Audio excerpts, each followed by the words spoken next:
of the United States, Mr. J.D. Vance, who was here last year as senator, and we are very happy that he has come back to Munich, and we are very much looking forward to his speech. Please welcome Vice President J.D. Vance.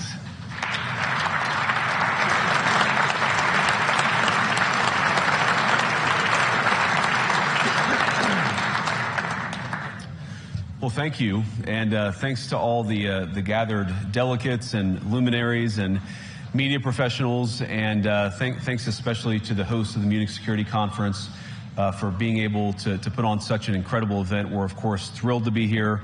We're happy to be here. And, you know, one of the things that I wanted to talk about today is, of course, our shared values. And, you know, it's great to be back in Germany. As you heard earlier, I was here last year as United States Senator. I saw Foreign Secretary David Lammy and joked that both of us last year had different jobs than we have now. But now it's time for all of our countries, for all of us who have been fortunate enough to be given political power by our respective peoples, to use it wisely to improve their lives. And I want to say that, you know, I was fortunate in my time here to spend some time outside the walls of this conference over the last 24 hours. And I've been so impressed by the hospitality of the people, even as, of course, as they're reeling from yesterday's horrendous attack. And the first time I was ever in Munich was with my wife, actually, who's here with me today, on a personal trip. And I've always loved the city of Munich, and I've always loved its people. And I just want to say that we're very moved, and our thoughts and prayers are with Munich and everybody affected by the evil inflicted on this beautiful community. We're thinking about you, we're praying for you, and we will certainly be rooting for you in the days and weeks to come. Now,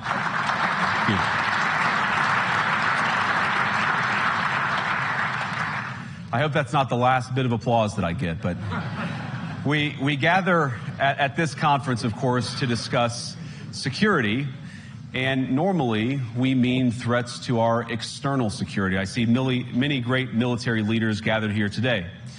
But while the Trump administration is very concerned with European security and believes that we can come to a reasonable settlement between Russia and Ukraine, and we also believe that it's important in the coming years for Europe to step up in a big way to provide for its own defense, the threat that I worry the most about vis-a-vis Europe is not Russia, it's not China, it's not any other external actor.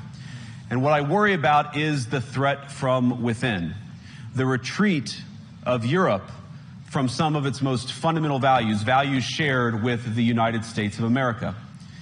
Now, I was struck that a former European commissioner went on television recently and sounded delighted that the Romanian government had just annulled an entire election. He warned that if things don't go to plan, the very same thing could happen in Germany, too. Now, these cavalier statements are shocking to American ears. For years, we've been told that everything we fund and support is in the name of our shared democratic values. Everything from our Ukraine policy to digital censorship is billed as a defense of democracy. But when we see European courts canceling elections and senior officials threatening to cancel others, we ought to ask whether we're holding ourselves to an appropriately high standard. And I say ourselves because I fundamentally believe that we are on the same team. We must do more than talk about democratic values, we must live them. Now, within living memory of many of you in this room, the Cold War positioned defenders of democracy against much more tyrannical forces on this continent. And consider the side in that fight that censored dissidents, that closed churches, that canceled elections. Were they the good guys? Certainly not. And thank God they lost the Cold War. They lost because they neither valued nor respected all of the extraordinary blessings of liberty. The freedom to surprise, to make mistakes, to invent, to build. As it turns out, you can't mandate innovation or creativity, just as you can't force people what to think, what to feel, or what to believe. And we believe those things are certainly connected. And unfortunately, when I look at Europe today, it's sometimes not so clear what happened to some of the Cold War's winners. I look to Brussels, where EU commissars warn citizens that they intend to shut down social media during times of civil unrest the moment they spot what they've judged to be, quote, hateful content. Or to this very country, where police have carried out raids against citizens suspected of posting anti-feminist comments online as part of, quote, combating misogyny on the internet, a day of action. I look to Sweden, where 2 weeks ago the government convicted a Christian activist for participating in Koran burnings that resulted in his friend's murder. And as the judge in his case chillingly noted, Sweden's laws to supposedly protect free expression do not, in fact, grant, and I'm quoting, a free pass to do or say anything without risking offending the group that holds that belief. And perhaps most concerningly, I look to our very dear friends, the United Kingdom, where the backslide away from conscience rights has placed the basic liberties of religious Britons in particular in the crosshairs.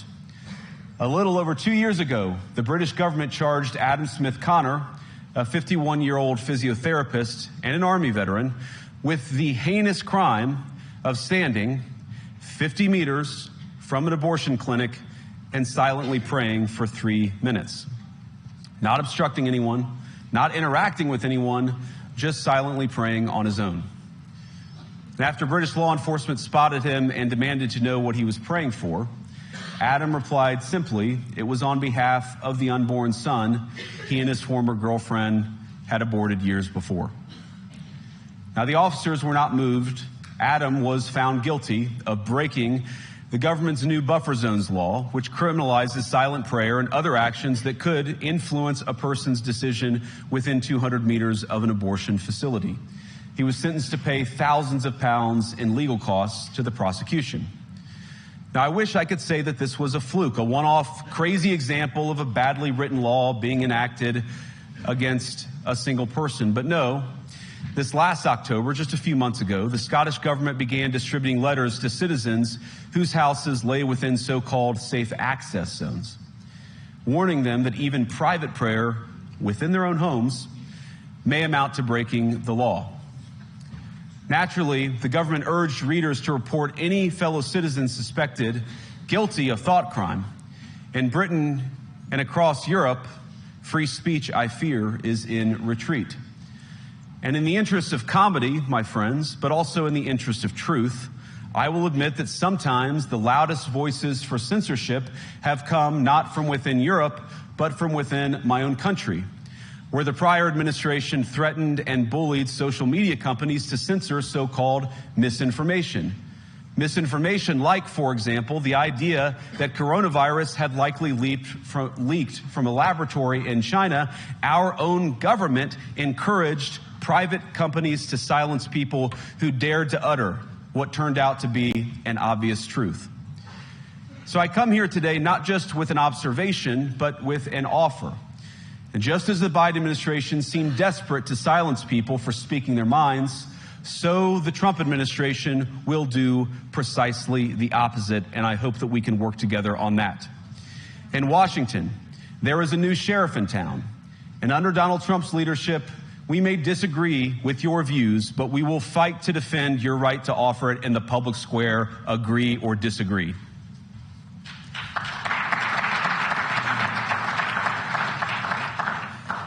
Now, we're at the point, of course, that the situation has gotten so bad that this December, Romania straight up canceled the results of a presidential election based on the flimsy suspicions of an intelligence agency and enormous pressure from its continental neighbors. Now, as I understand it, the argument was that Russian disinformation had infected the Romanian elections. But I'd ask my European friends to have some perspective. You can believe it's wrong for Russia to buy social media advertisements to influence your elections. We certainly do. You can condemn it on the world stage even.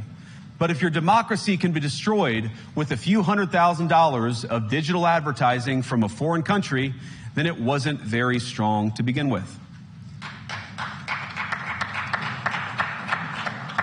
Now, the good news is that I happen to think your democracies are substantially less brittle than many people apparently fear. And I really do believe that allowing our citizens to speak their mind will make them stronger still. Which, of course, brings us back to Munich, where the organizers of this very conference have banned lawmakers representing populist parties on both the left and the right from participating in these conversations. Now, again, we don't have to agree with everything or anything that people say. But when people represent, when political leaders represent an important constituency, it is incumbent upon us to at least participate in dialogue with them. Now, to many of us on the other side of the Atlantic, it looks more and more like old entrenched interests hiding behind ugly Soviet-era words like misinformation and disinformation, who simply don't like the idea that somebody with an alternative viewpoint might express a different opinion or, God forbid, vote a different way or, even worse, win an election. Now, this is a security conference, and I'm sure you all came here prepared to talk about how exactly you intend to increase defense spending over the next few years in line with some new target. And that's great, because as President Trump has made abundantly clear, he believes that our European friends must play a bigger role in the future of this continent. We don't think, you hear this term, burden sharing, but we think it's an important part of being in a shared alliance together that the Europeans step up while America focuses on areas of the world that are in great danger. But let me also ask you, how will you even begin to think through the kinds of budgeting questions if we don't know what it is that we are defending in the first place? I've heard a lot already in my conversations, and I've had many, many great conversations with many people gathered here in this room. I've heard a lot about what you need to defend yourselves from, and of course that's important. But what has seemed a little bit less clear to me, and certainly I think to many of the citizens of Europe, is what exactly it is that you're defending yourselves for. What is the positive vision that animates this shared security compact that we all believe is so important? And I believe deeply that there is no security if you are afraid of the voices, the opinions, and the conscience that guide your very own people. Europe faces many challenges, but the crisis this continent faces right now, the crisis I believe we all face together, is one of our own making. If you're running in fear of your own voters, there is nothing America can do for you. Nor, for that matter, is there anything that you can do for the American people who elected me and elected President Trump. You need democratic mandates to accomplish anything of value in the coming years. Have we learned nothing that thin mandates produce unstable results?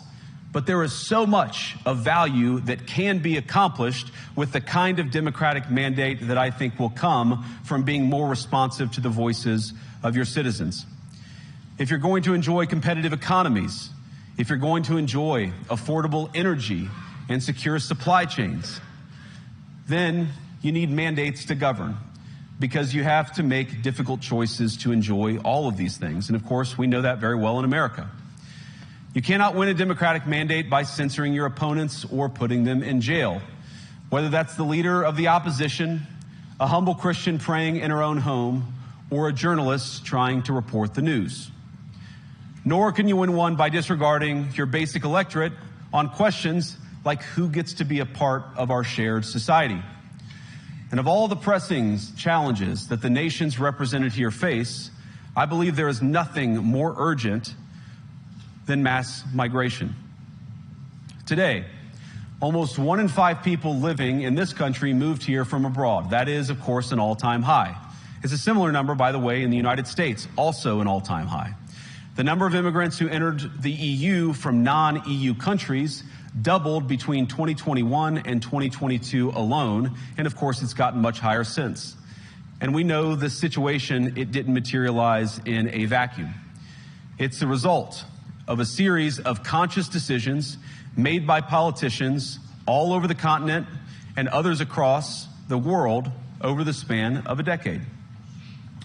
We saw the horrors wrought by these decisions yesterday in this very city.